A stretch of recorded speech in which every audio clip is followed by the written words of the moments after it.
Bonjour tout le monde, je me réjouis de nouveau d'être parmi vous. Pour la nouvelle manne fraîche que j'avais à cœur ce matin, c'est l'humilité.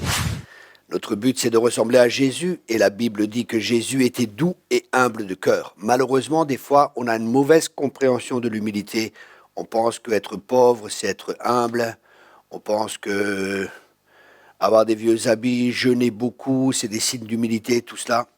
Mais l'humilité est une attitude de cœur. Je répète, l'humilité est une attitude de cœur. Et Dieu fait grâce aux humbles. On a besoin de grâce. Donc, pour avoir la grâce, pour recevoir la grâce, la Bible dit qu'il donne encore plus de grâce à ceux qui sont humbles. Dans Proverbe 3, verset 34, il donne grâce aux humbles. La grâce, comment faire pour l'avoir?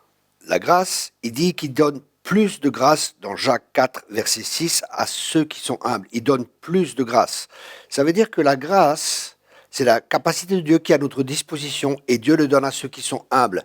C'est-à-dire être conscient que nous avons besoin de sa grâce, que nous recevons ce que nous ne méritons pas. Ça, c'est de l'humilité. L'humilité nous fait regarder les autres comme étant au-dessus de nous. Waouh! Ça, il faut vraiment de l'humilité pour cela. Parce que des fois, on se croit mieux que les autres, parce qu'on est plus intelligent, on a plus de capacités. Mais regardez les qualités des autres et pas juste à leurs défauts et dire « Waouh, les qualités que lui, il a, je ne les ai pas ». Ça, c'est une personne humble qui est capable de voir les qualités chez les autres personnes. Dieu résiste aux orgueilleux, mais il fait grâce aux humbles. Ce que nous lisons dans Jacques 4, versets 7 et 8, « Soumettez-vous à Dieu, résistez au diable, et il fuira loin de vous. » Donc, être recouvert ou être humble, c'est vraiment reconnaître que nous avons besoin de la grâce de Dieu. Dans 1 Pierre 5, versets 6 et 8, il dit de s'humilier sous la main puissante de Dieu afin qu'il nous élève au temps convenable et de jeter tous nos soucis sur lui. Donc, quand nous nous faisons des soucis, nous ne sommes pas humbles parce que nous avons un problème que nous essayons de résoudre par nos propres forces, par nos propres capacités, par notre propre intelligence. Et ça, c'est impossible. Et je répète, Jésus est toujours encore notre modèle d'humilité. Il était toujours soumis au Père. Il ne s'inquiétait pas, il ne se faisait pas de soucis. Il savait que son Père avait toutes choses entre ses mains. Et il était humble jusqu'à la croix. Une autre caractéristique de l'humilité, c'est qu'il est venu pour servir et non pour être servi. Ça, c'est vraiment très important quand on parle de l'humilité.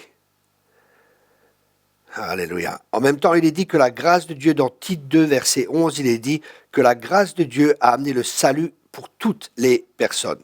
Ça veut dire toutes les personnes, mais pourquoi tous ne sont pas sauvés?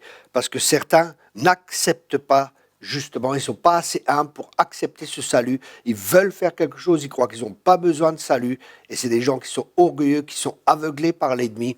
Et l'ennemi essaye de nous rendre et nous pousse justement pour que nous soyons orgueilleux.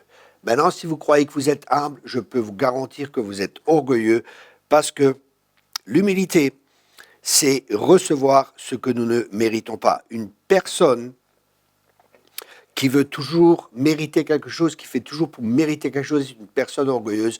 Une personne humble, elle comprend la grâce de Dieu et elle reçoit tout simplement la grâce, parce que tout est grâce dans le royaume de Dieu. Donc, soyons doux et humbles de cœur, dépendons de la grâce, vivons de la grâce et faisons grâce aux autres. Et Dieu nous donnera plus de grâce si nous sommes humbles. Voilà, j'espère que ça vous a béni, j'en suis même persuadé. Méditez là-dessus, partagez le message et on se voit la semaine prochaine pour une nouvelle manne fraîche. Au revoir.